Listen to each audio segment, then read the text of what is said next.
নমস্কার বন্ধুরা, আজ আমি তুলে নিয়ে এসেছি আবার একটি গ্রাম বাংলার একটি শাক, যেটিকে আমরা ছোটবেলায় এই পাতা দিয়ে খেলতাম। সেই তখন নাম ছিল তিক্ত পাতা, লুচি পাতা। এই গাছটির কি উপকার, কি গুণাগুণ, কিভাবে ব্যবহার করবেন, সমস্ত কিছু আজকে বলবো। আপনারাও কি নামে চেনেন সেটিও জানাবেন। এই গাছটির পাতা, এই গাছটি রাস্তার ধারে স্যাঁতস্যাঁতে জায়গায়, ছায়াযুক্ত জায়গায় এই গাছটি খুব প্রচুর পরিমাণে জন্মায়। আজকের আমার এই ভিডিও যদি আপনাদের ভালো লাগে তাহলে অবশ্যই একটি সাবস্ক্রাইব করবেন, লাইক করবেন, কমেন্ট করবেন। আজকে আমার এই গাছের কী গুণাগুণ সেই সম্বন্ধে বলবো, পুরো ভিডিওটা দেখুন। এই তিক্ত লুচি পাতা বা পেপোরোমিয়া বলা হয় এই গাছটিকে। আসুন এবার বলা যাক তার গুণাগুণ। এই গাছটির পাতা, কাণ্ড ত্বকের প্রদাহ প্রয়োগ করে। শুঁয়োপোকা মতো পোকা লাগলে তার জন্য ব্যবহার করলে উপকার পাবেন। এছাড়াও বাতের সমস্যা, ছোটোখাটো আগুনে পুড়ে যাওয়ার ক্ষত ফোড়াতে যদি ব্যবহার করেন এই পাতার রস, খুব উপকার পাওয়া যায়। এই উদ্ভিদ পাতার রস 1 কাপ সকালে যদি খালি পেটে পান করেন তাহলে পাইলসের কারণে যাদের রক্তক্ষরণ হয় তা 1 সপ্তাহের মধ্যে বন্ধ হয়ে যাবে। আজকের আমার এই ভিডিও যদি ভালো লেগে থাকে তাহলে অবশ্যই একটি সাবস্ক্রাইব করবেন, লাইক করবেন, কমেন্ট করবেন। আপনারাও কী নামে চেনেন, কী নামে জানেন, কী তার গুণাগুণ সেটিও জানাবেন। এই পাতা বিভিন্ন রকম উপকারিতা। আফ্রিকায় খিঁচুনি, টিউমারের ব্যথার থেকে অব্যাহতি পেতে ব্যবহার করা হয়।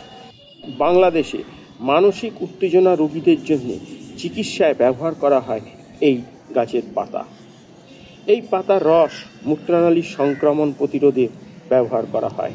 ব্রাজিলে ফোড়া, পেঁচা, বিভিন্ন রকমের ব্যথা রস পড়া থেকে প্রদাহ কমাতে ব্যবহার করা হয় এই গাছের পাতা।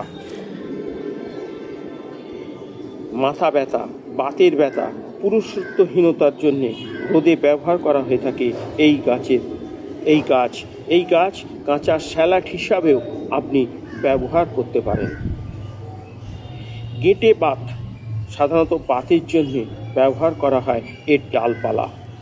মুখের বাইরে রূপ সমস্যা, বিভিন্ন রকমের মুখে ফুসকুড়ি, কালো দাগ, তা থেকে মুক্তি পেতেও এই গাছের পাতা ব্যবহার করা হয়ে থাকে। মুখে নিয়মিত যদি এই পাতার রস দিয়ে, গুল্ম রস দিয়ে মুখ ধোন তাহলে মুখের বিভিন্ন দাগ থেকে উপকার পাওয়া যায়। পেপোরিয়াম এই গাছ গুল্ম মুখে দিলে ব্রণর সমস্যা যাদের আছে তারা যদি এটিকে ব্যবহার করে খুব উপকার পাবে। সর্দি, কাশি, জ্বর, মাথা ব্যথা, ডায়রিয়ার মতো রোগের হাত থেকে বাঁচতে, কিডনির সমস্যা, প্রোস্টেটের সমস্যা, উচ্চ রক্তচাপ কমাতেও ব্যবহার করা হয় এই গাছের পাতার রস। তাহলে বুঝতেই পারছেন কতটা উপকারী এই গাছের পাতার রস। মানসিক উত্তেজনা নিয়ন্ত্রণ করতে এই গাছের পাতা বা এই গাছের বেশ কদর রয়েছে, যদি ব্যবহার করেন খুব উপকার পাওয়া যায়। আজকে আপনাদেরকে বললাম এই গাছের কতটা উপকার, কিভাবে খাবেন, সমস্ত কিছু জানালাম। আজকে আমার এই সংক্ষিপ্ত ভিডিওতে আপনাদের যদি কোনো কাজে লাগে, উপকারে লাগবে, আপনারা এই গাছ রাস্তার ধারে যেখানে দেখতে পাবেন সেখান থেকেই তুলে নিয়ে চলে আসুন। চুপচাপ নিয়ে এসে হয় গাছ নিয়ে এসে বসান অথবা এর ডালপালা এই সমস্ত রোগের জন্য ব্যবহার করে দেখুন, খুব উপকার পাবেন। আজকের মতো আমার এই সংক্ষিপ্ত ভিডিও আমি এখানেই শেষ করলাম। আবার দেখা হবে, আমাদের নতুন কোনো গ্রাম বাংলার গাছ, ফুল, ফল নিয়ে হাজির হয়ে যাব আপনাদের জন্যে। আজকের মতো বিদায়।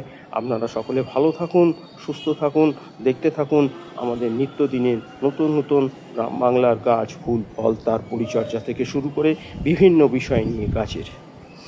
আজকের মতো তাহলে আমি এখানেই শেষ করলাম। আবার দেখা হবে নতুন কোনো একটি ফুল, ফল নিয়ে। তাহলে আপনারা ভালো থাকুন, সুস্থ থাকুন। নমস্কার।